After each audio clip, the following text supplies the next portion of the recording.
to do it Joe Rogan style and just you're talking when you go live and people act like the conversation's been happening behind the scenes the entire Exactly. time. So, I kind of like that. Although the reason you do the countdown video is because then, well, so there's two ways of doing it. If you do the kind of like intro banter, then people aren't missing anything important.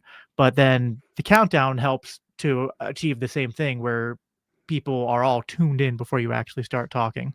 But I like the countdown stuff. I like to hype it up and whatnot, but I guess I'm just a little bit of a showman in that way. Yeah, I'm too So lazy to to do all speak. that production value stuff, man. I just hit record and start talking and hope somebody Well, shows up.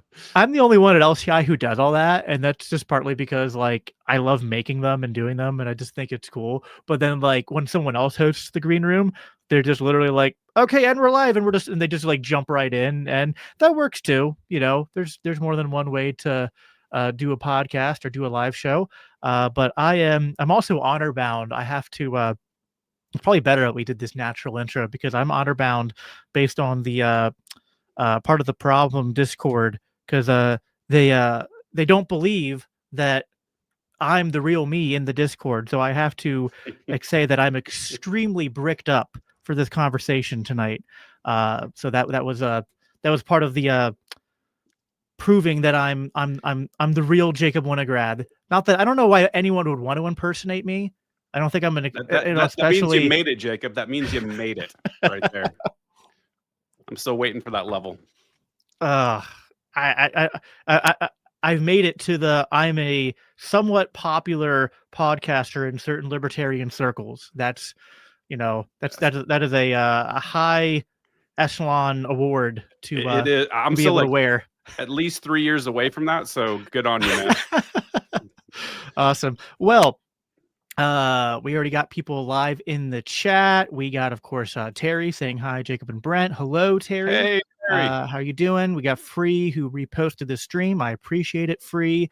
Brent, you were, I think you were you did as well as you could, I think, along with Hody in trying to help me beat Amity on my first appearance on Are You Smarter Than a Politician? I unfortunately was not able to. I came up that short, but we she's not going to be on. I don't think she's going to be on when I'm coming back on the show the 19th, so next Friday. I don't think she'll be on. So, but I'm definitely looking forward to when I get that rematch. It'll have to happen at some point. But I am here tonight. Thank you everyone for tuning in. I see we got a pretty good number who have tuned in now. This is, of course, I did a stream before this, which was actually just me restreaming my appearance on DL Cummings' show, which is the Liberty Dad podcast. He just started a new show, which is just kind of a dad talk thing, which was a lot of fun because they get to talk about more just kind of parenting stuff and marriage stuff and relationship stuff, which as someone who's been married for going on, it's been over, so it's like 11 and a half years now, and been with the same woman for even longer than that. I have a lot of experience, not all of it like successful experience. It's been something I've had to learn and grow at and realize how much I didn't know, but that was a lot of fun and people should check that out when they're done here. But this is my regularly scheduled Monday night Green Room. I'm, of course, Jacob Winograd, host of the Biblical Anarchy podcast here at the Libertarian Christian Institute. And I'm joined by my good friend, Brent Freeman. He is the host of the Aiming Up podcast. I've made several appearances on his show. But, Brent, this is your first time over here on one of my shows here at LCI. If you want to go ahead and introduce yourself, just kind of your background and what you talk about on your show. Yeah, absolutely. Thanks for having me, Jacob. Really an honor. Yeah, Brent Freeman, as Jacob said, and I run Aiming Up Podcasts. It's been going for about a year and a half right now, up to like 112 episodes or something like that. Had a bunch of liberty-minded people, but also deal with a lot of neuroscience, deal with a lot of health and nutrition and fitness and pretty much anything I'm into. Some psychedelics, some weird stuff, religion, spirituality. Runs the whole gamut. So it's an interesting show. Had some great guests beside yourself. I've had people like Zuby on there. I've had Tyler Toad, had Dr. Lawrence Krauss on there. really decent guests for a small podcast. I'm really proud of what we do over there. We get like no views, but that's cool. Well, we're kind of anticipating like 3, 4, 5 year curve before things go upwards. So going to keep grinding at it and keep trying to put out good content and talk to great guests. And also recently launched a Narco Syndicate clothing company. So shout out. So the new threads that just launched, did a collaboration with the Black Guns Matter. So that was a really fun. Awesome. Yeah, that was really fun to launch. All the proceeds of that, all that BGM and Solutionary merch, go directly to my guy over there running the Solutionary Center. So I'm really excited about that collab. I'm so stoked about that. Yeah, he's such a cool dude, man. I love Maj. I've met him a couple times. I've never had him on my show, and I keep meaning to. It's just the like Second Amendment stuff hasn't been, I guess, like the sexy stuff in the news and in the zeitgeist to talk about. So I haven't done it yet. But I definitely want to have him on at some point. But I know some of you in the comments have already noticed, but I started doing this new thing a few weeks ago back where now, because YouTube has the vertical live stream thing as well, and it's just a good way to like, there's a lot of people who will just find live streams just by scrolling through shorts. And so like, why wouldn't you take advantage of that? But I also know if it's like 2 people on the screen for a short view, like vertical view, that looks weird. So if you're watching it on that, you don't have to. You just click on the channel, swap over to the regular landscape view, be a lot easier on your eyes. I'm really excited for tonight's conversation. I, of course, titled this with you gotta always pick a title. We're going to talk about a lot of things, but sort of the focus or theme was, is anarchy possible? I feel like you're a good person to talk about that with. I've kind of been in various formats, including the kind of high profile, at least high profile in certain libertarian circles, debates that I've been kind of part of over the last few weeks. It's been part of that as well.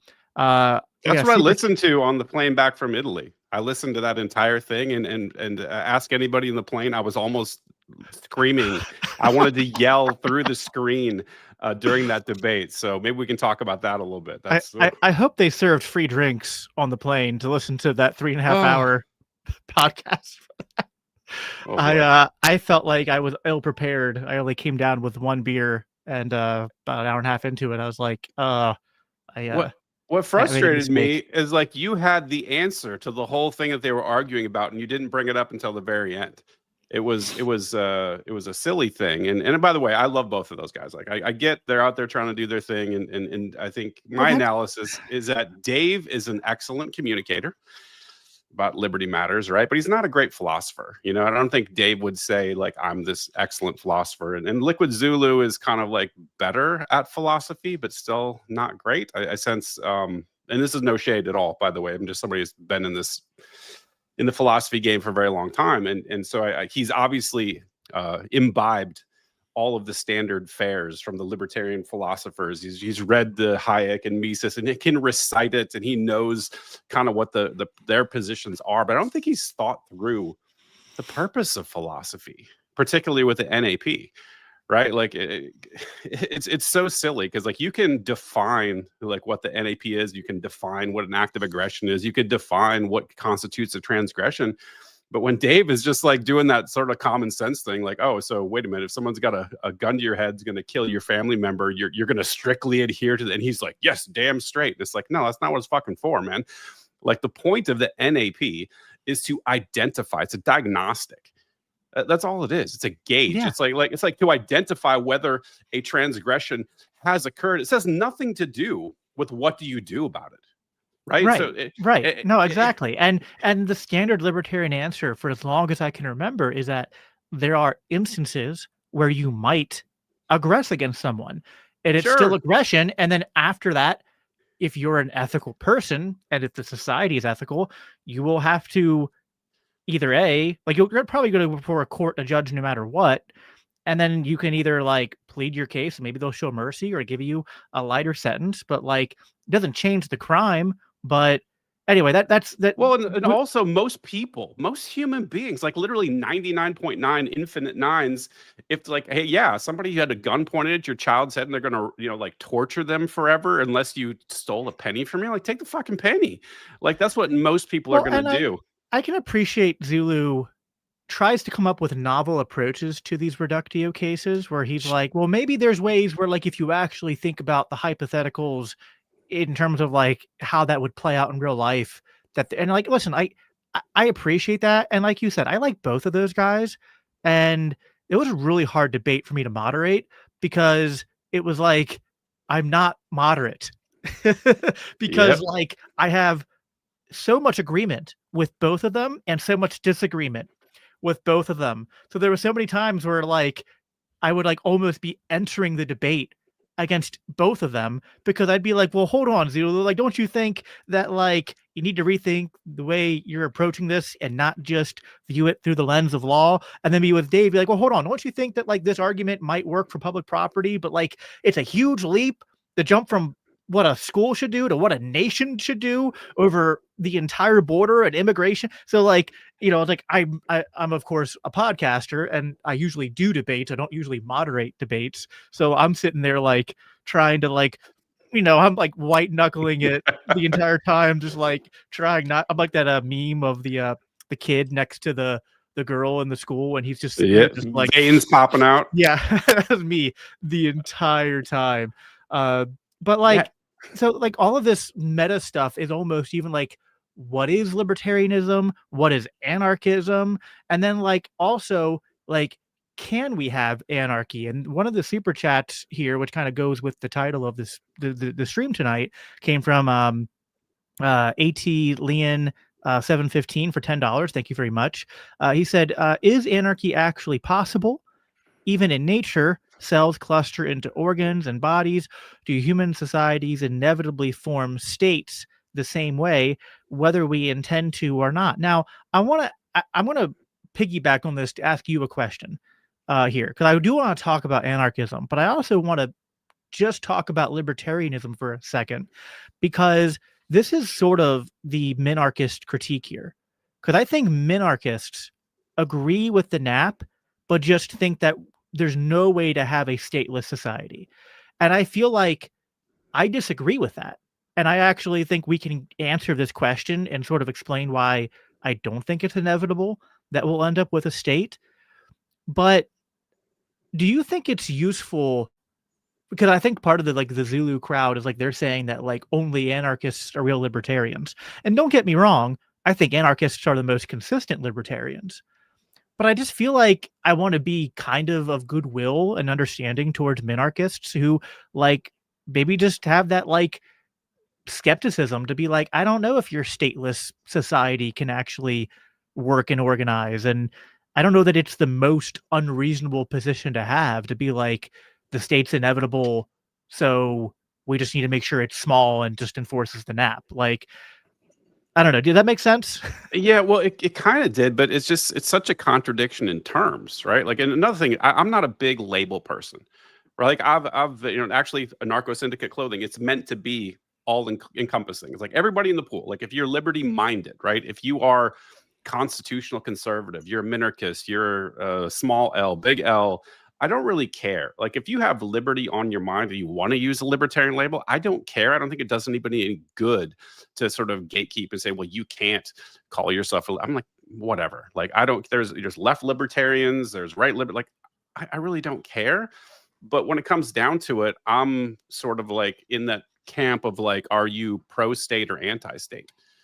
Right, because it comes down to like, what's your view on aggression, right? Like, do you really want a group of people to have a monopoly that has rights that you and I don't have, right? And that's the crux of the matter for me, right? And because logically, you kind of can't. Like, you kind of have to say like, I'm a utilitarian. You have to sort of either be in like, I'm in the ethical philosophy camp. So I don't want aggression. I don't want this group to have these extra powers. Or you say, well, I know it's evil and I know it's wrong, but I can't, in my mind, can't work out the way that we could potentially, organize society without this. So I'm in favor of it. And I wish people were just more honest about being in those two camps. I see a lot of people that call themselves minarchists that try to say, like you said, oh, well, the government, yeah, we're going to keep them small and they're just going to enforce the NAP. And it's like, well, you can't. And this is where I come back to, like, I don't think you can be pro-life and pro-government. I don't think you can be technically libertarian and pro-government. You can't enforce the NAP because anything a government does, I don't care what it is, whether that's borders, whether that's going to be courts, whether that's going to be policing or whatever, that there's a gun pointed at somebody first that extracts their money without their consent to sort of operate the whole thing. And so there's always a threat of murder behind anything. So you can't, it's just mutually exclusive. These are contradictions in terms. Yeah, I do think it can be. I think I mostly agree with you. I think that it can be a little muddy depending on what minarchist you talk about, because some of them now I still criticize this. I want to preface this with that I still disagree with it and I can criticize it. But some minarchists say, well, what we're going to have is a government that doesn't tax and that's completely voluntary, and people can like, and it gets to the point where I'm like, That's yeah, I not a think you're government, Jacob. actually, I think you're just describing anarchy with the wrong words at that point, is sort of where I end up with them. Or I'm like, or at the very least, if it's a state or a government, then like describing a government that doesn't tax and is voluntary is basically like a square circle or a unicorn. Like it's just something that's not real, or it's a contradiction. So, but it's like, I want to simultaneously model that, like, I think in-house conversation within the liberty movement about ideas and about philosophy is good. I Mm-hmm. just think we should do that without like, it should be in the mutual pursuit of like getting closer to truth and more consistently advocating for liberty, and not the game of like, you're not a real libertarian. That's the thing that I don't like. So annoying. My God. No, I Yeah. completely agree. And I think that there's also this sort of economy that's emerged. And I saw this, and I think Dave even acknowledged this with Zulu, is that like, he talked a bunch of shit about him and baited him into a debate. And the debate never would have happened without all that rhetoric. And it's like, there's a bunch of clicks, there's a bunch of monetization tied to it. And I hate seeing that, right? Because it just drives this sort of narrative that libertarians can't be civil. Like, I'm not saying that they were both not civil, but you get what I'm saying. There's these factions and we're fighting with each other. I'm going to take you down. I'm going to, it's like WWE stuff. We're talking all this stuff to get the fight hyped up. And it's like, hey, can we just have a reasonable, rational conversation and say to each other, like, hey, Jacob, I see it differently. How do you see it? And be curious about our perspectives and not, Yeah, no, like that. and that was part of my problem with, like, there are some topics where I think a formal debate is actually good and useful, but the topic that they were debating, like, and this kind of backfired, and I've seen some people criticize the way I moderated it, and I can kind of understand it, and I probably should have done a better job of sort of like setting the stage for how the debate was going to go. Because like what they agreed to and what they wanted was to kind of have opening statements and then have an open dialogue, because they didn't, because everyone's, I think, seen debates where what happens is, because everything is strictly tied to speaking times and order and whatnot, that like people just kind of speak past each other and there's not actual interaction between their ideas. Whereas with open debate, there is more of that like spontaneous order, libertarian idea, to kind of like not be so focused on the structure and let the people actually like hold both of each other to kind of like, hold on, don't go that way. Like, you're not answering my question. Like, and so I wanted to allow that as much as I could, but I still think it probably would have been even better if it wasn't a debate and it was just a discussion, because it could have been like a, like a hybrid of a sort, debate discussion, but not maybe even tying it to a specific resolution, because I think that kind of topic would have just done better if it wasn't like the showmanship of like trying to win, and it would have just Mhm. been more of a like where do we disagree and can we steel man each other? Can we understand where each other's coming from? I think some of that came out, but it kind of, I think what ended up happening was that it was like not quite a debate, but not quite a discussion. And so I think it left a lot of people kind of like dissatisfied. But even me, I was kind of like a little bit dissatisfied. Not totally. Like, I think some good things came out of it, but yeah, I don't necessarily want to focus on the debate the entire time. But I do think that it's sort of this thing where the reason that debate happened and the reason why there was so much onus on it isn't even necessarily because it featured Dave and Zulu, but like, this is stuff, these are tensions that have been boiling under the surface in the liberty movement and even in the party for a very long time, and they haven't been resolved yet. And some of that is because I think there aren't enough conversations. And it is kind of funny how we as a movement, I don't know if you have an answer to this, and we still haven't gotten to really at Lion's question yet, which I do want to get to, but it's like there's something about the liberty movement which doesn't falsify libertarianism or anarchism, but it's at least kind of a stumbling block, which is like, how is it that a people so devoted to the idea of liberty and social cooperation and free markets are just so vitriolic and divided and like I think it's one listen, I'm a Christian, so like obviously this exists in my world too. And there is sometimes some viciousness, and certainly in history there were religious wars and whatnot. But at least right now in Christendom, you see debates between Catholics and Protestants and Presbyterians and Lutherans and whatnot, and they're not like I think they're at least kind of more civil. They're more ecumenical. They're more like this is an in-house debate, right? Uh, the liberty movement, like I think some of us are trying to push it in that direction, but for many, I know many people who consider themselves at least functionally libertarian, but they just want nothing to do with the party or the movement because it's just kind of embarrassing and kind of cringe to be part of it because it Yeah. does turn into this sort of like circle jerk of nonstop purity spiraling and infighting on one extreme, or the other extreme is sort of the like pragmatist sort of like we're just going to kind of become more like the establishment. And those are like both extremes, which I have spent since I joined the liberty movement probably equal measures of time and energy pushing against. Yeah, you want my analysis on why that is? Yes. I think it's because everybody's looking the wrong way. I think libertarians, anyone who's in, like I said, that sort of liberty sphere, they're all sitting around saying, how do we fix this on a macro scale? How do I fix the government? What are we going to do? Are we going to revolt? Are we going to, try to play the game and take over? And, like that meme of libertarians want to take over and leave everyone alone. Are we going that route? Political action? What are we going to do?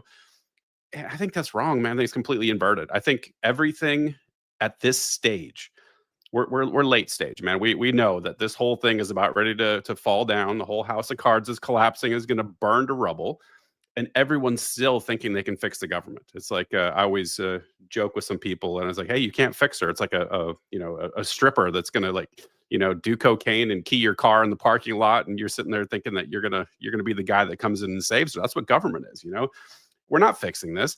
This has got no solve. And so everyone's so focused on this macro, we're going to fix the whole country, that they're forgetting about themselves. I know so many people that spend their entire life devoted to either being in the LP or some form of political action, or now I'm pivoting back to the Republican Party, or I'm going to do something else here. And they're just sort of like, they're just spiraling, trying to figure out how do we fix it.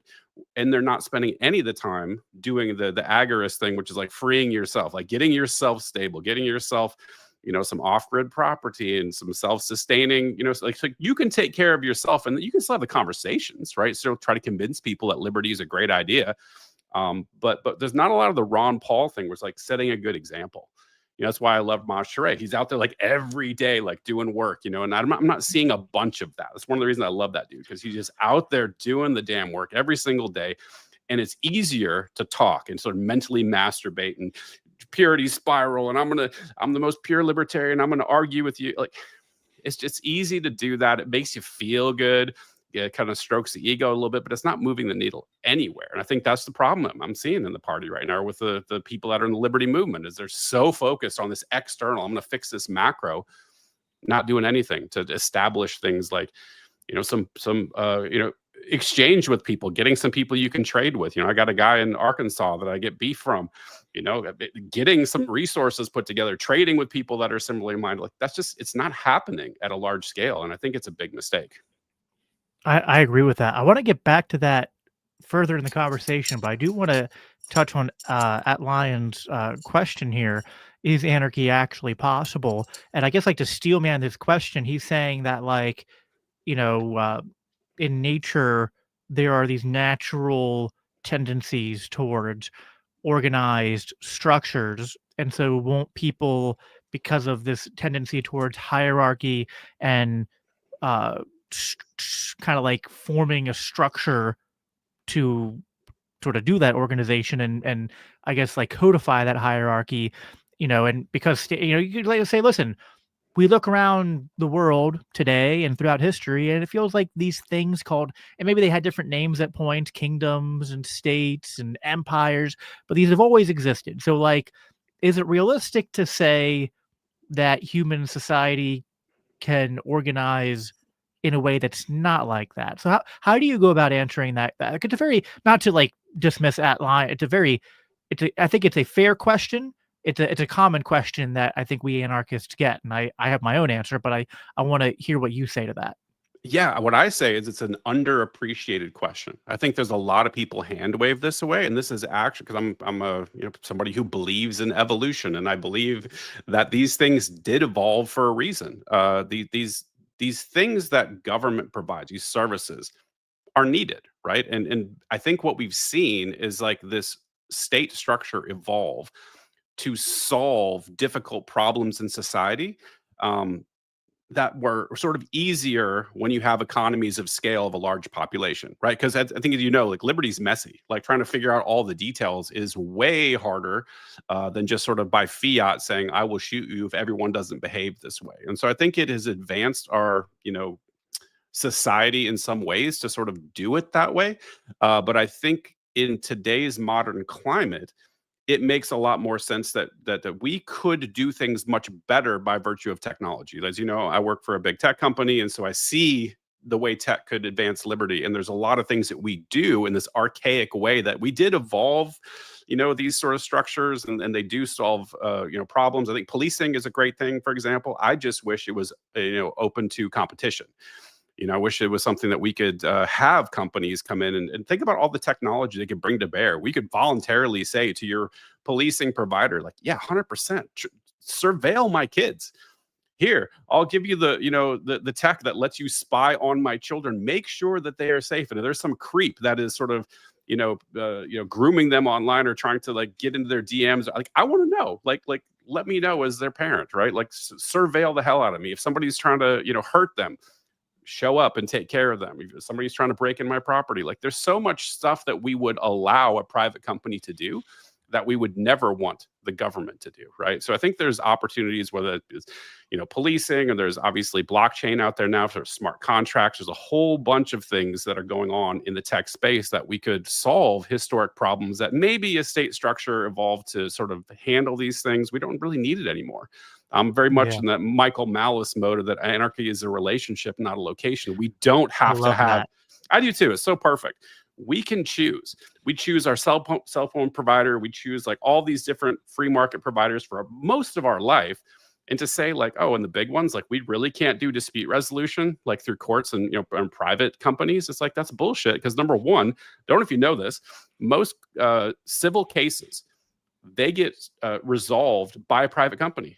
There's a third party arbiter that like 92% or something like that of all the civil cases end up being adjudicated through a private company anyway. Don't tell me Yeah. you can't do it. Like this absolutely can be done. Yeah, and a lot of the criminal cases, the ones into the state, like, they take years. I mean, like, sometimes someone's, like, convicted of a crime or sorry, charged with a crime, and it might be, like, 3 years or 5 years before, like, or, like, they'll go to court and then, uh yeah, there's just I'm not an expert on this, but, like, there'll be things where, like, there's mistrials or there's, like people will say, like, "Oh, there's more evidence has to be gathered," and just all sorts of things that can happen because of just how inefficient and how much, uh, bloat and bureaucracy there is. I love, by the way, that Michael Malice quote, "It's a relationship." I also love the one he said, which I didn't always love this. I used to think it was really dumb. I thought like I didn't get it the first time I heard it, where he said anarchy means that you don't speak for me, right? Mm, And that is such a powerful statement, right? Because like that is sort of what it's actually like restating the entirety almost of Anatomy of the State by Rothbard in like one line, yep. which is just to debunk the entire myth that we are the government, that because we voted or because of your sort of like divine bloodline or something like that, that you have a right to speak or act on my behalf without my consent, to act like, like, well, what you really want to do with your money is give it to me so I can go bomb brown kids halfway across the world, right? Like, no, you don't speak for me. You don't get to decide what, like, I mean, if you want to go do it, I guess you can, although, like, I think you shouldn't, and I think people should stop you if you're going to go and kill someone. But you can't, speak for me and be like, like, to compel me to say I want that, or I want to fund that, or to support it, or to say I can't oppose it, or to say, like, because the government did it, that, like, I'm part of it. Like, it's just it's kind of the guiding myth. It's the fundamental load bearing myth behind the idea of the nation state, of government. And I think I understand at Lyon's argument to some extent, that, like, yeah, like, natural hierarchies and whatnot, but at the same time, I think there's, like, a self defeater in there, which Well, is hold that, on a like, second. Hold on a second. Hierarchies are not bad, well, right? I right, think I, exactly. I think this Well, idea, this notion that anarchy means no hierarchies is insane. Like I agree. anything that's anarchic in nature is going to have a hierarchy. For example, let's take music, right? Like you look at or even books, right? Like everything is kind of a Pareto distribution. There is a hierarchy. There is the best stuff out there that everyone agrees, like this is the best music that we all just love this regardless of genre. And if you look at it, it's like the top just 10 or 5% of artists make all the money from their music and everybody else makes nothing, right? Everything is a hierarchy. There's anything that has quality involved in it, has human preference, is going to have a hierarchy. Like we prefer certain things, and the things that we prefer tend to organize in hierarchies, and that's just the way life is. And anybody, this is where the communists go sideways, is thinking that you can have a society with a hierarchy. You can sort of flatten society, and you just can't. The only way you can do that is by force.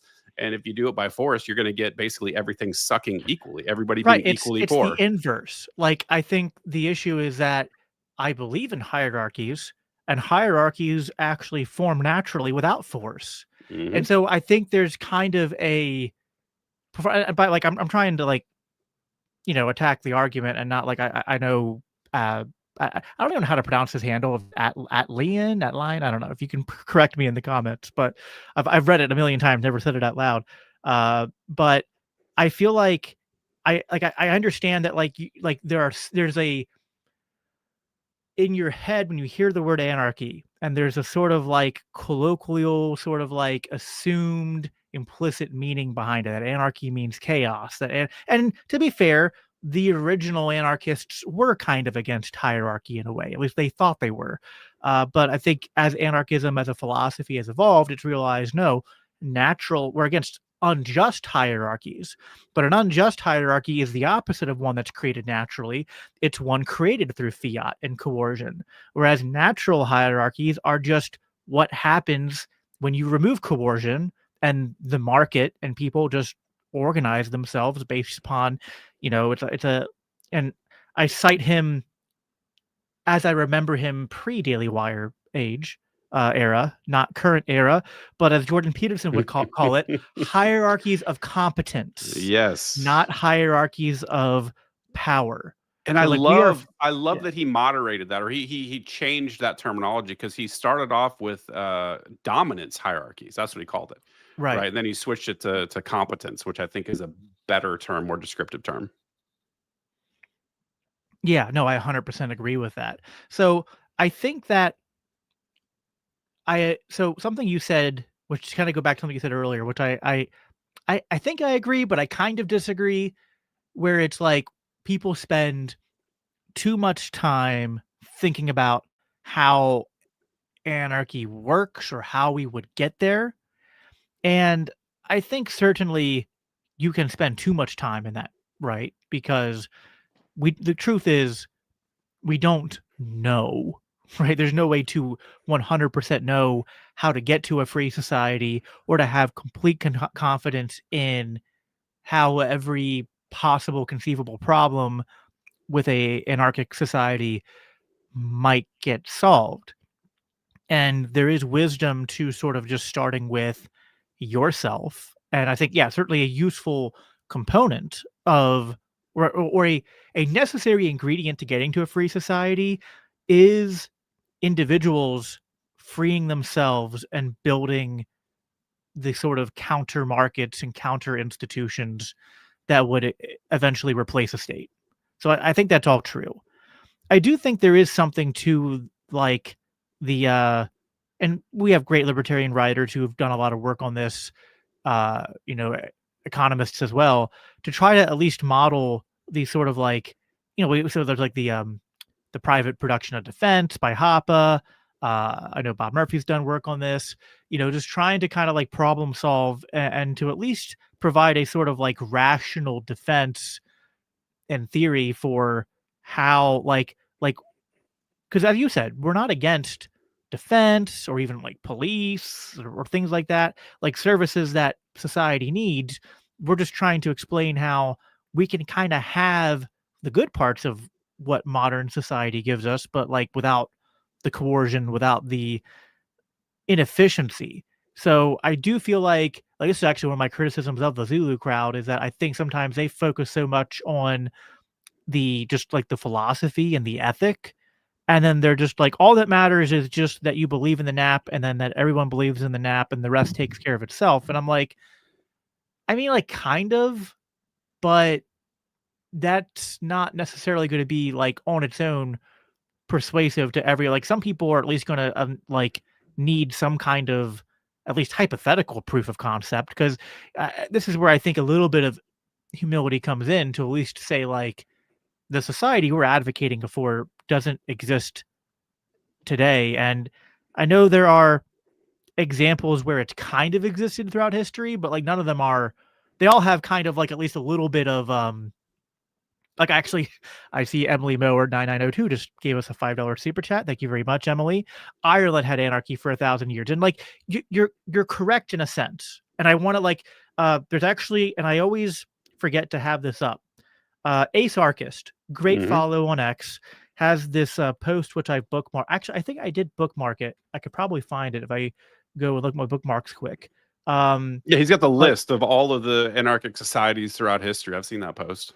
Yeah, and so and yet even he said in this one that I bookmarked, which I just can't find right now, but that it like there is an asterisk next to it where it's like it's very close to what we're advocating for, but it's not like there's always at least some slight deviation here. I actually have it pulled up. I'm going to share my screen, and I've always like wanted to do this because it's a great post. I've never like had that question come up. So yeah, ancient Ireland for, he says 2,000 years actually.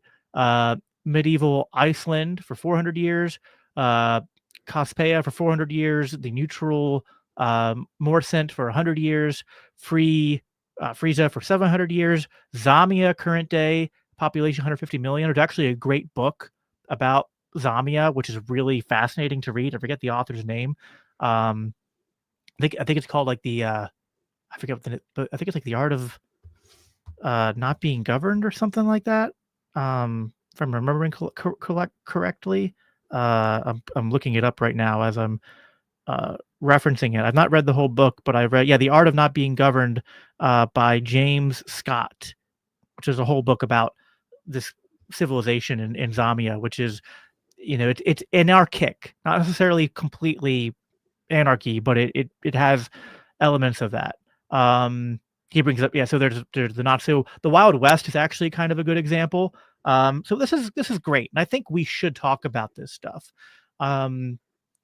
There is always like, I think people are kind of asking a question of like, but like, is there an example of like a modern society with modern technology with sort of like everything that comes, because like Zamia, for example, is a much more agrarian society. It's not quite hunter gatherer, but it's closer to that. And that's the same thing with Ireland, is like people are kind of like, yeah, I guess when people were like less densely populated without modern technology and modern society, maybe there was like an anarchic element to it, but like it's not, cities and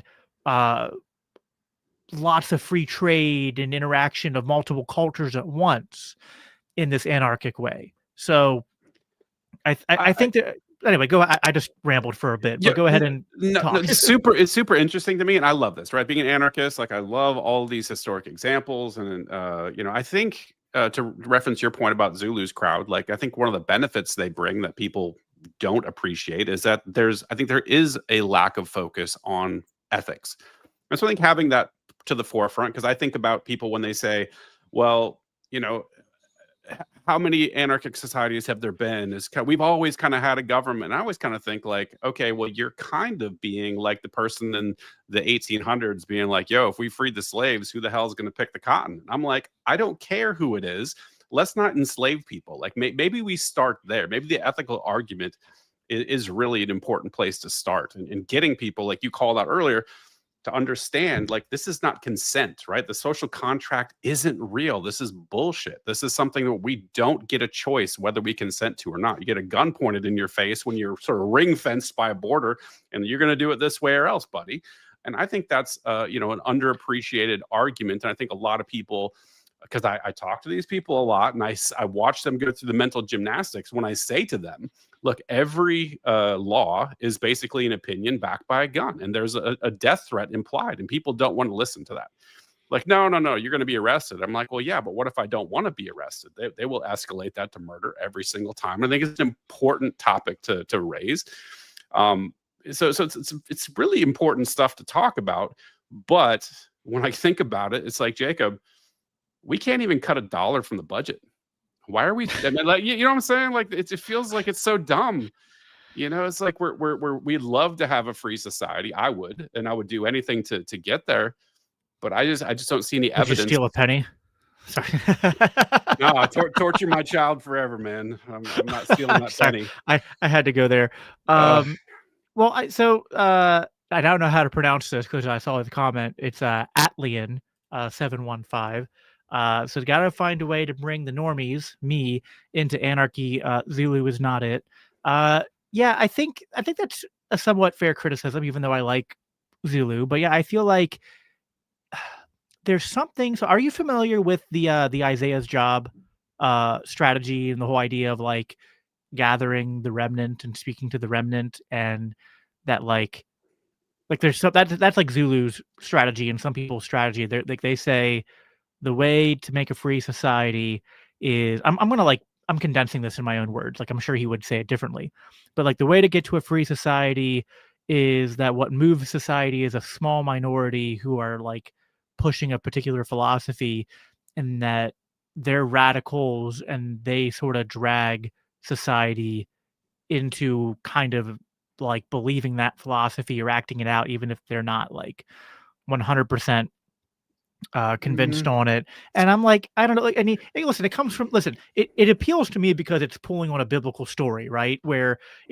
Isaiah's job was, he was told by God he was a prophet, and God told him like, you're going to go and preach all over the place about like how judgment is coming because they've turned their back on God, and they're corrupt and evil and engaging in all sorts of sinful stuff. And then Isaiah's like, why am I doing this? Like, people are laughing at me and not taking me seriously. And God's like, well, the point is like, yeah, like you might not see a lot of immediate fruit to what you're saying, but there's going to be a small remnant of people who are going to hear the message and aren't going to turn their back on me. And they'll be, sort of preserved through the hard times that are coming. And like, there's something to that. But I also feel like, I don't know, like, I do think we do need to kind of try to appeal to normies, but there's this problem where I feel like some libertarians know they have to appeal to normies, but they appeal to normies by then just going full prag and watering the message down and just being like, you can't be a libertarian and support mass deportations. And like, listen, like I love Dave. Like Dave's a friend, and like I've told him, I'm not saying I've said this to his face. It's like I even get, like I get there's something about like importing 30 million people from another country that's more of a third world country with cultural issues, that like that's not a free market outcome, that's a state action intervention, and that has negative consequences. But I just feel like you got to find ways to deal with that aren't like militarizing the border and creating a police state and suspending due process and all these other problems that come with mass deportation. And I want to make room for people who are concerned about immigration, but I don't want to like tell them like, like I want to gently and in good faith push them to be like, what you're advocating for is not going to actually make you more safe or more free.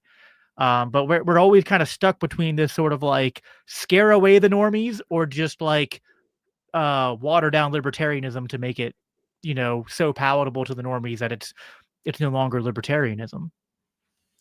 Yeah, and that's a durable problem. And I don't think, and this is where I think that the libertarian community could do a lot better. Or sorry, liberty leaning. I'm going to big attempt as I possibly can have. Is that people have different functions, and I think people oftentimes forget, particularly people that are on our, like you and me, like our side. Derek Will's side, like the people that are very, very much towards that anarchic side. Love Derek. I love Derek too. He's my homie. You kind of forget that the journey to liberty is not a straight line, right? Like you kind of have to have your gateway drug. And for us, my generation was Ron Paul. It's like he brought so many people in, and some people just stayed there. They're like this sort of like, venerate the Constitution and we're going to do small government, whatever. Like, and you get stuck there. And that's fine. Like some people get stuck there, but sometimes that's just a jumping off point. They learn about other stuff and they move over time. And I think people need to understand. I think this is like, I'm not a Christian, but I know you are. And that Bible verse that talks about the body of Christ and like all the different parts of it. And there's different functions everyone has, and I think libertarians could learn a lot from that, as opposed to trying to stop the I from being an I. Just like let the I be an I.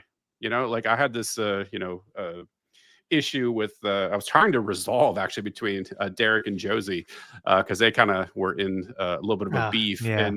And she gets in a beef with a bunch of people, and I understand why she rubs people the wrong way. But I literally tried to, through an intermediary, being like, hey, can we same team this thing here? Can we just like stop this shit? Yeah. I think that the normies are going to have people to speak to them, and maybe it's just for now, right, to get them in the door, and then somebody else can have a conversation with them. But the fact that you walk in the door and you look around the sort of liberty world and you're like, what is this shit? It's a bunch of crazy autists screaming at each other and like not setting a good example and being toxic. And I'm like, like we could do a lot better if you just left people alone. Like have a good faith discussion. If you disagree with them, fine. Say it in a way that's not inflammatory. Don't blow them up and try to score points and do ego shit. And like, actually, if we really care about liberty in the real world, and it's not like a game, like you're trying to score points and dunk and all this other stuff, then it's like, then develop some relationships with people. Actually talk to somebody instead of tweeting at them. Like develop some sort of relationship that somebody from the outside would look and say, oh, you 5 people over there, you're actually quite different in the way you view things, but I see you having a respectful dialogue and I see all your different points, and maybe we'll talk about it, engage, and be drawn in and say like, oh, I actually want to be like these people. These are respectful. These are thoughtful people. They've got good arguments, as opposed to the circus freak show that I kind of see now. So that's my lamentation of what I'm seeing in the community. No, I agree with that. And it's like I know Josie and I like her, and I obviously have some things I disagree with her on. She's more in that like constitutionalist lane. But like I simultaneously went, listen, like maybe like if I was going to, in the spirit of compromise, like agree with some of the radicals who want to just say like they're not real libertarians and libertarians are just anarchists or something. It's like, okay, like we can quibble about that. Maybe you're right. But like we're on the same team or coalition insofar as like the actual like enemy, like the state as it exists today cares, right? Like it doesn't matter. Like all these debates are going to really not mean a lot when we're kind of loaded onto the same boxcar, right? And that's kind of my thing. Is like, listen, like we don't even like you and I like you're agnostic. You're not. I know you're kind of like open to religion and spirituality, but like you don't have faith yet. There are some people who are not even open to it, who are kind of in that militant atheist camp, but who are libertarians. And there's actually this one guy who's in the who I've interacted with on Discord, and he keeps on trying to push me to do a like at least private debate or something with him on like atheism versus Oh my Christianity. gosh. And I'm just like, I don't know. Like, first of all, I'm not an apologist. That's not my lane. I listen to apologetics and apologetic debates, and like I can kind of hold my own, but like I haven't practiced that. That's not my calling. But beyond that, even if like I wanted to engage in it, it just kind of it feels like why would I be debating a libertarian atheist right now when it's like we're kind of like in a foxhole getting gunned down by the same enemy, and it's like I'm asking for him to kind of like pass him, a magazine to me to load into my firearm, and he's just like, "Well, hold on. Right now, we need to discuss, whether or not you have good reasons to believe in a creator or not, because I don't think there's any Ah. evidence for God." And I'm just like, "Do you not recognize the context of the moment we're in?" Well, not only that, but it really strikes me as odd that he would pick you to do that too. You're an anarchist, right? So I get if you're an atheist and you're like, well, I don't want a Christian or a Muslim or a Jew or whoever is coming from a religious perspective, grabbing the gun of government and forcing that upon me. I understand that approach, right? But like Jacob's like, I don't want a government at all. And why then why? Other than trying to like I said, have an Not ego not only thing or that, try. but someone who has made a podcast and a like side career for writing articles and creating content to convince other Christians to not want a government. Because Right, it's right. like I always tell listen, like I acknowledge there's always going to be agnostics and atheists. So like even though I might privately think that society needs Christianity or at least benefits more from Christianity in terms of like making it more a culture that's more conducive to liberty. But like that's different than what the Christian nationalists are saying, where they're like, well, you can't even have liberty without like everyone being Christian. And I'm like, well, what do you mean by everyone? Because like you can't enforce belief from a central planner or a state, so there's always going to be atheists. And so like I would prefer my atheists and my agnostics and my Hindus and my Muslims and my Jews to like all prefer libertarianism and anarchism. So like I'm kind of incentivized to like when I see people who have different beliefs from me but advocating for freedom, then like we can disagree for fun, but I think you gotta have to have a different sort of I don't know, attitude to like how you approach those conversations. Yeah, and I think that one in particular is one that I think a lot of the Reddit atheist types, they embark upon flippantly. I think they do it probably because there's some religious trauma that they've suffered from, and so they're trying to like tear down that thing that hurt them. But as an atheist, well, I'm an agnostic and an atheist. I don't know if you want to get into the details of what those terms mean.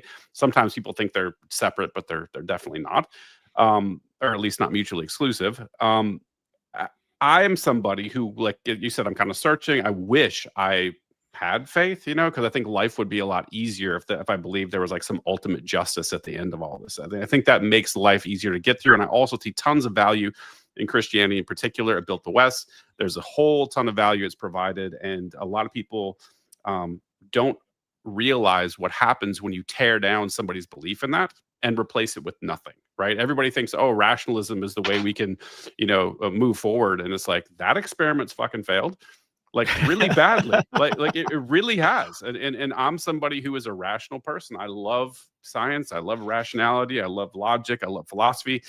It doesn't really have the answer for us right now. And even one of the biggest atheist proponents back in the day, Stefan Molyneux, he kind of Yeah. agrees now. Like I see him now where I saw him like literally mocking and laughing about Jesus dying. And so like way back in the, now he has Oh, I know. Yeah. he has collars on and he's like, hey, I don't even want to interrupt your faith, so I'm not even going to say anything right now. Like he's that sensitive Well, about it. it's funny is when I first became an anarchist, I stumbled upon Molyneux's videos, but then saw he was an atheist. But I only saw his like really anti-Christian videos.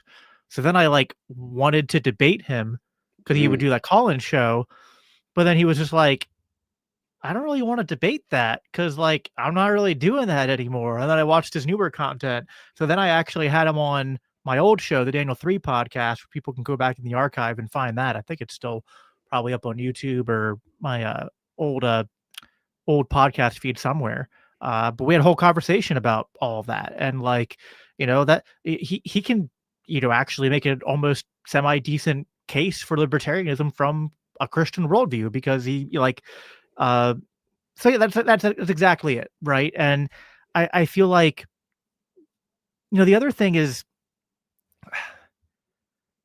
I feel like if you're an atheist and you think, well, Christians need to like we have like inverted views. Like, so, like, a militant atheist thinks that like I have this belief in like some kind of like ancient superstition, Stone Age, Hmm. uh, you know, tribal thing that's distorting my views, and so that he's going to think that that's going to like be a barrier to me, uh, being able to accept liberty or freedom, and then I'm fighting an uphill battle, and like so I can like steel man their perspective, but yeah, I think what frustrates me is that there's not a lot of like there's like people like you and like Molyneux, but there's not a lot of atheists who seem to be able to steel man the other perspective, I guess, which is what you said, which is even what like guys like OG Jordan Peterson were saying, and I feel like this is where I think at least part of what's playing out in the liberty movement is sort of like this exact thing where I don't know the right way to say this, like in the most eloquent, succinct way, but I feel like half the problem with the liberty movement and the infighting and some of the toxicity is to the extent to which the movement has sort of like made libertarianism like a religion of sorts, and some libertarians have made like their entire identity and their entire like project just libertarianism. And I Hmm. feel like that just I think it's not good personally, and I think it's also like a distortion of libertarianism because it's not supposed to be that. Yeah, like it should be like in our ideal society, what we're actually kind of advocating for is kind of like just the most bare bone minimal rule, which is just like don't aggress against people. And that's it. It doesn't really tell you what to do with your life. It just tells you what not to do. It tells you Yes. don't aggress against other people. Other than that, like it doesn't tell you how to find meaning, how to find value, how to find love, how to find how to I mean Austrian economics is sometimes associated with libertarianism. I understand why, but it doesn't even tell you how to be prosperous, right? Like you need other things for that. And so I get like I think it's good we have a liberty movement, but I think part of the danger there is that like people join it and like some libertarians are just like militant atheists or just like the street preachers who are Hmm. holding up the like fire and brimstone signs like repent or you're going to hell. And it's just like you're all the same. Like you're kind of saying different things, but like you're the same archetype. They're running the same program. It's a human program. Right. It's a tribal program, and tribalism is good, right? Like it helped us evolve. Like that's how we survived is because we're not individuals. And this is something that I think libertarians maybe get a little bit wrong because they're so focused on the individual rights, which are cool. Like I'm down with all that stuff, but you sort of negate this sort of communal aspect, and I think that's at our own peril. We should be embracing the communal nature of this and saying, like, look, no, this is not antisocial. Just because we're anarchists, we're not antisocial. It's very pro-social. Voluntarily cooperating with our friends and neighbors, like that's the most pro-social thing there is. And I think we make don't do a great job making the case for it. Of talking about things that are really low hanging fruit in my mind, like looking at the welfare state, the way the government operates it, it's trash. It's awful. It's all just a giveaway to giant corporations. It keeps people in poverty. It keeps people disconnected from their communities and their neighbors. Where back in the day, when there wasn't this giant social safety net, there was these churches and mutual aid societies, and people were there and they were vetting, right? So you have to worry about fraud so much because there was somebody that showed up at your church or your communal organization, and you looked at them across the table, and you could, get an impact of like, hey, is this person really destitute and suffering? Is there something that, totally completely blindsided them. Like there's a widow, there's an orphan, there's some major, health emergency that they can validate. Like there was some vetting that the community did, and you're just some connections, some sort of connective tissue to the community. And now it's like, oh, screw it, government's got it handled. I'm not going to worry about it. Then you complain that the entire bureaucracy is completely unsustainable and it's full of fraud and it makes people suspicious of their neighbors. It's very antisocial, and we do a terrible, terrible job on messaging there. Terrible job of just taking the super low-hanging fruit. It's just like a slow pitch across the plate, and we're busy arguing about some other bullshit internally. Yeah, I don't know the way out of that other than I guess just trying to model a different way of doing it, which is really tough because then you have to avoid almost like the trap of infighting against the people who do the infighting, right? Like it's almost right because Mm-hmm. it's just like I want to push back into the infighting. It's like, but wait, then I'm fighting with you, so I'm like perpetuating the problem, and so like I don't know, like we just have to find a way to be like decent people. Like I was actually talking like so there's uh, a guy on X, Michael Leibowitz has his own Mm-hmm. podcast called The Rational Egoist. Uh, Michael and I have very little in common. Like he's an atheist objectivist. So he's a minarchist, not a he believes in a state, not anarchist. He's an atheist. Uh and we should not really have that much in common, but like we get along really well. We met up in person when we went to a Soho forum to debate, and like when we're in comments and stuff, like and it's just funny because like you know that's not to pick on. Well, actually, I'll pick on both. Sometimes objectivists and caps, they have a certain reputation for the people being kind of unbearable, and so I feel like I don't know if you would agree with this. Maybe there's a better way to put this. But when people ask what is the core principle of libertarianism? And of course people are going to say the non-aggression principle. Also, by the way, quick caveat, I saw Mad Dog in the comments and it maybe you misunderstood, but I'm saying the NAP doesn't tell you how to create wealth. Austrian econ, of course, makes you understand wealth creation, Mm-hmm. and there's a connection there because like the they feed into each other. But anyway, that was a minor point. But I think the core principle. So, like, do you understand? You know that the principle in Christianity, how like there's the letter of the law and the spirit of the law. Mm-hmm. I feel like in libertarianism, we need to kind of recognize the same thing. And this is not a philosophical argument, right? Like I know the theory bros will be like, well, you haven't deduced that from like this perfect syllogism. That I'm like, okay, whatever. That's not my point. I'm just riffing as a person, just like trying to point at something that I think is not necessarily philosophical in nature, but is that I guess more of a spiritual or just kind of like, psychological, archetypical truth, which is that the letter of the law in libertarianism is the nap, but the spirit of the law is like that Misesian idea of peace and social cooperation, right? Like that's what we want. Like I would not actually be a supporter of Austrian economics and anarcho-capitalism if they did not lead to promoting peace and social cooperation. Because those are kind of like as a Christian, my ultimate value is like God and my faith in God. But like like that secondary uh obligation is like, like the 10 commandments is the first four are about loving God, and the last six are about loving your neighbor as yourself. That's why Jesus said the two greatest commandments are those two commandments. And so I care about libertarianism, not because I think the nap is elegant. And I think the philosophy is good, but ultimately it's because libertarianism helps me to live out loving my neighbor. And I feel like there's too many libertarians who I think are just, they remind me a little bit of Pharisees in terms of like that kind of spirit, right? Where like they're just like, but like, why are you so mad at us? Like we're perfectly following the law. And I'm like, yeah, but you kind of forgot about the heart of it all. And part of that is kind of like, I don't want to sound super cliche or like, uh I don't know, it sounds kind of cringe to say, but like I don't know, like just be a decent person, be kind to people, like show grace and love and humility. Like people are going to care more about your ideas and your philosophy if you kind of model the spirit of like why those ideas matter in the first place. Yeah, it goes back to Ron Paul set a good example. Like we people Yeah. just forget that entirely, how important it is. How do you expect to attract people or to make your ideas attractive to people so they'll grow when you're a dumpster fire and people look at you, like I said, walk in the door, they're like, oh, getting the hell out of here.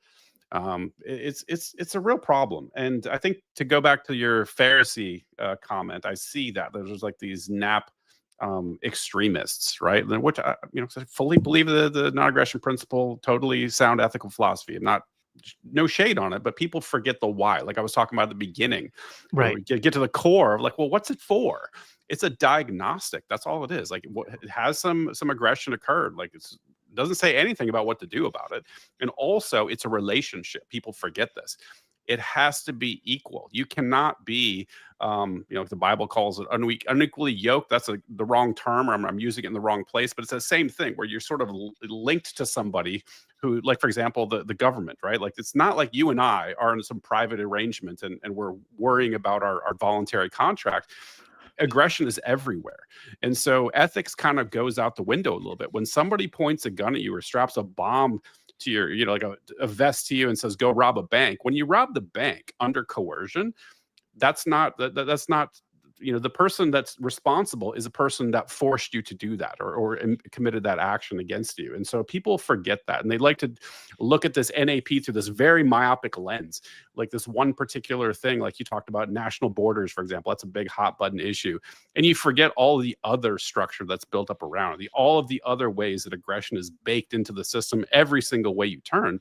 Yep. So it's people miss the forest for the trees, is what I'm saying. Is they try to do these exercises about, what's the most pure way to look at the NAP in this particular. It's like, dude, our society top to bottom is baked on violence and coercion. It's just in the system and it's everywhere we turn. So you have to take that larger context when we're looking at society as a whole, and then sort of maybe broaden out a little bit, and then maybe just point out some things instead of fighting about what's the most pure interpretation of this or whatever. But like Dave's saying with borders, maybe you say, like somebody who's like, hey, we really want to have deportations and strong militarized policing. It's like, well, hey, do you realize that, like Ron Paul says, those exact same people in borders and fences are there to keep you in case you want to leave? Hey, how about Palantir? They're using ICE is using this facial recognition and all these databases that are connected to sort of, that's how, I don't know if you know they're doing it. They have these cameras on these cars, and they're seeing people's faces and biometrics, and they know who these people are. And like, oh, you're not a citizen. That's going to be used against you. Maybe make that argument, right? Like, I think that would be a more fruitful way to approach it than just being like doing these games, like the NAP gotcha games. It's just not it's not helpful. Yeah, I just feel like there's more. I don't know, there's just more to life. Like I'm a libertarian, I'm an anarchist, I believe in the nap, but I just know that like that is just one aspect of human experience and society, and what we need. And like, obviously I'm a Christian, so I'm gonna lean in that direction. But like, even if you're not a Christian, I think you would agree that like there has to be something. I guess like there's different things that could serve that purpose, although I think they're always going to fall short, which is why I think Christianity is superior. But like even like I don't know, like you need something to sort of, I think, orient people to realize that like there's something bigger than them. I guess I get like, and I don't want to say this in a collectivist way, but like there's an idea of like we're against the nation state as anarchists. Uh, and because of that, and because of like American propaganda, I kind of have an allergy to some like Americanisms, like revering the flag and the Pledge of Allegiance, and even kind of like Yep. a version of American exceptionalism that I think is distorted by the state and public institutions and education. But then there's kind of like there's part of maybe like the original vision of America, like just reading the Declaration of Independence And I don't know, like, I think I there's something about like you need something to orient people and unify people to, I think, make society work. Like a again, I think Christianity works better for this. Like, cause like if everyone thinks, well, these are my fellow Americans, then that kind of like bypasses that sort of maybe tendency towards like hyper tribalism, which I think is kind of the worry some people have about anarchy, is that it'll kind of like degrade into this sort of like, tribal warfare and whatnot. And I'm like, I don't think that's inevitable. But I do think you need something beyond just the legal code to prevent that. You need something that, and this, I think Christianity is is the best path forward for this, because it is in some way like, this is, I guess, where I have more kind of left leaning tendencies. I don't necessarily want to describe it that way, but they're associated that way. Where like, uh, I don't want to say I'm an egalitarian in the traditional sense of the word, but where the modern left and modern egalitarians kind of draw from is, I think, kind of the original Christian ethos, that like the original Christians study early church history, and what made the Romans hate them wasn't that they believed in one God, because the Jews already believed in one God and they tolerated the Jews. Because why? The Jews kept to their own. They weren't proselytizing. They weren't crossing ethnic barriers. Christians were like, there's one God, there's one king, and it's not Caesar. And also, all these ethnic divides and these class divides don't really matter, because we're all one in Christ. And that's what made the early church like this growing threat to Roman superiority and supremacy and power, without being even violent. Like, it wasn't like an armed resistance. It was just a countercultural resistance. And so that kind of like that's why I think what I think some libertarians struggle to understand why I think Christianity is needed. It's not because I'm not a Christian nationalist, and I'm not like trying to uh I think there's some things about like what Hoppe talks about with time preference and certain behaviors that are like kind of interesting to talk about. But I think it's more that just like we need a common identity, and maybe you can try to do a secular humanist thing to do that. But I don't It know. I doesn't think work. without, It I doesn't don't, yeah, work, man. And here, I'm going to tell you why. And as you were speaking, it really became apparent to me is that one of the benefits Christianity has is the narrative. And I think, you talked to Jordan Peterson earlier, like he's provided so much value here with maps and meaning. And there's sort of this unifying narrative structure to the belief system that like you said, this is one of the beauties of Christianity, is that it's not tied to an ethnic group or a location, or it's universal. Like anybody can become a Christian anywhere in the world, and anywhere you go in the world, cross language borders, country borders, you all have that unifying narrative that you rally around, you identify with. And this is maybe where secular humanism and maybe libertarianism, NAP doesn't have the same power narratively as, having these stories. And regardless of whether they're true or not, they're kind of cool stories. Dude gets eaten by a whale for a while, gets barfed up on the shore, converts some people in Nineveh, and then you got Jesus, and you have like raising from the dead, and dude's partying, making wine out of water, like all this stuff that's like really powerful, and it gets embedded in the culture, and it's something to have sort of commonality, and that tribalism we talked about, this intentional tribalism of having that shared unity, and libertarians don't have that. Even the state has that. We have Paul Revere and the Revolutionary War, and we have the Civil War, we have World War II, like this narrative that goes across time that we all sort of got embedded into our brains by chanting to the flag and doing all these sort of yep, exercises. At least the US government has got a narrative behind it. What do we have in the liberty community? It's like we don't have much, honestly.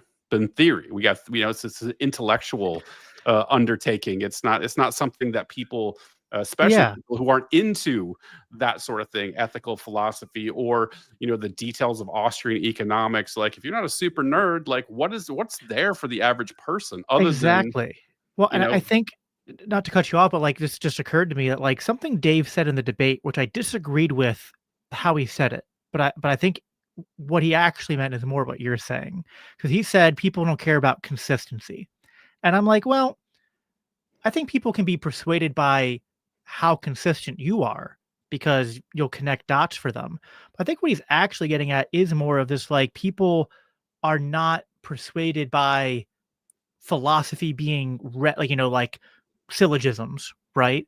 That's not going to convince the average person. Nobody does that shit. But when you sell philosophy as being part of a story, and what makes Dave Smith great is that he embeds liberty and the principles of liberty in deconstructing the state narrative and propaganda and Hmm. reconstructing it into a narrative that has liberty and truth baked into it, right? Like he's kind of a storyteller, if you will, right? And that's why people are drawn to are persuaded by him. Like people who persuade large groups of people are largely not doing it through syllogisms, but through marrying, like marrying truth and myth. Even that kind of sounds kind of paradoxical, but I don't think it is. Brent, we're running low on time. So I want to give you the last word here to give any closing thought and plug your show. I do want to remind people that this is our end of the year fundraiser here at LCI. So every dollar you donate from now to the end of the month is doubled, and you can go to libertarianchristians.com/donate in order to do that. Really appreciate it. But Brent, any closing thoughts you have on anything we've talked about that you really, something I've been trying to remember to ask people, and I'll kind of ask you this. You can work in anything you want, but like, what is one question you think that people are not asking enough, whether that's libertarians or just in general? Like, what's one question that people need to ask and think about more? Ooh, that's a good one. I would say it would be inwardly focused. What can I do to better myself? I think this goes back to my overarching theme for aiming up podcasts and just my general view on the world is that people are so hyper focused on the other. It's easy, it's low cost to say Donald Trump's ruining my life, or the Democrats are ruining my life, or these immigrants, or whoever. Like, it's so easy to blame somebody else for everything that's wrong with your life. And I think people don't spend nearly enough time on how do I fix me? Because we're all messed up, right? Being a human is hard, right? Life is very difficult. Life's very tragic for all of us in various ways. And we all struggle with things. And the more time you spend inwardly focused, trying to improve yourself, whether it be your physical health, your mental health, learning important things, learning philosophy, learning ethics, learning economics, learning how to build something on your own, right? Like just whatever that is to improve yourself. Like if you spent half the time you spent arguing online and pointing out like some politician who's causing all your problems, you'd realize you have more control over your own life than you think. There's that old saying, it's like, hey, you can just do things, and most people, if they just realize like, stop wasting your life doing this stuff over here, just go do something, right? Make the world a better place, make yourself a better place. Start with concentric circles with you in the center, then your family and sort of a community, and go Yep. outward as opposed to jumping all the way to the macro society level. I think we'd all be better off if we just did that one practice. I think that's so true. And like I had James Lindsay on the show like a couple months ago, and we talked about this too. Because on one hand, I sometimes give crap to people like James Lindsay and other conservatives who can sometimes like say this message to the expense of sort of like ignoring systemic problems. And I think we always need to like recognize, because of the Federal Reserve and inflation and war and state programs, there are legitimate grievances. But if you let those grievances consume you and become the excuse for not at least trying to make your life better, uh, at the very like that's not a path forward for you, and that's not a path forward for society. So we do need to point out problems when they exist, but that can't like that's step one. And then step two is like, you know what, there's all these societal problems, but like, you know, we can talk about them, we can educate people on them, but also like, what are we gonna do about them? Well, in order to be able to do something about them, you gotta, take care of yourself first. Get yourself right, get your family right, then look to your community first and go from there. right? And the more people we have doing that, that whatever path forward there might be, which we can't centrally plan, that is the step one, is people starting with themselves and their family and those concentric circles like you talked about. So I think that's 100% correct. Well, and I'll just read this last comment here from Atlian. Said, came in a skeptic. Gotta admit, I'm more open to anarchism now, and that's all we're trying to do, is just like, talking about these ideas and get people to think about them more. And like, I don't want to toot our horns too much, but like that's what I think the path forward is. It's just like, be authentic people and talk about the ideas, and like, you know, like I don't need to. We don't have to get people to convert overnight or like Oh, swear I allegiance hate to that the term, nap. by the Like, way. I hate that Oh, term. Yeah, it's just like it's a direction. It's an orientation. It's not about a it's not like a, you got to sign your pledge and like, like I pledge allegiance to the nap or something like that. So, Brent, where can people find you and your show if they want to check you out? yeah, just at Aiming Up Podcast on YouTube. It's where the most of the episodes are. I'm also on Spotify, although I'm woefully behind getting them published over there. And also, if you want to pick up some great merch, anarchosyndicate.com, or on Twitter, the clothing company is anarchoscc. So that's where to find me. Awesome. Thanks, Brett, for coming on. We'll definitely have to do this again sometime. And thank you, everybody, for tuning in and listening. Please make sure that you subscribe to the channel if you haven't already. Give this video a thumbs up so that more people see it in the algorithms. And yeah, thank you all for who tuned in, listened, and commented and super chatted. I appreciate you. Appreciate your support.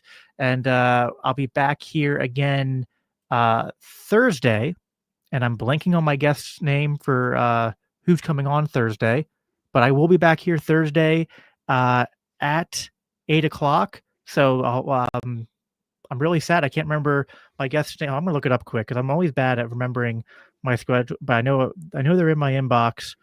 Uh, filibustering while I look. Where are they? I can't find them now.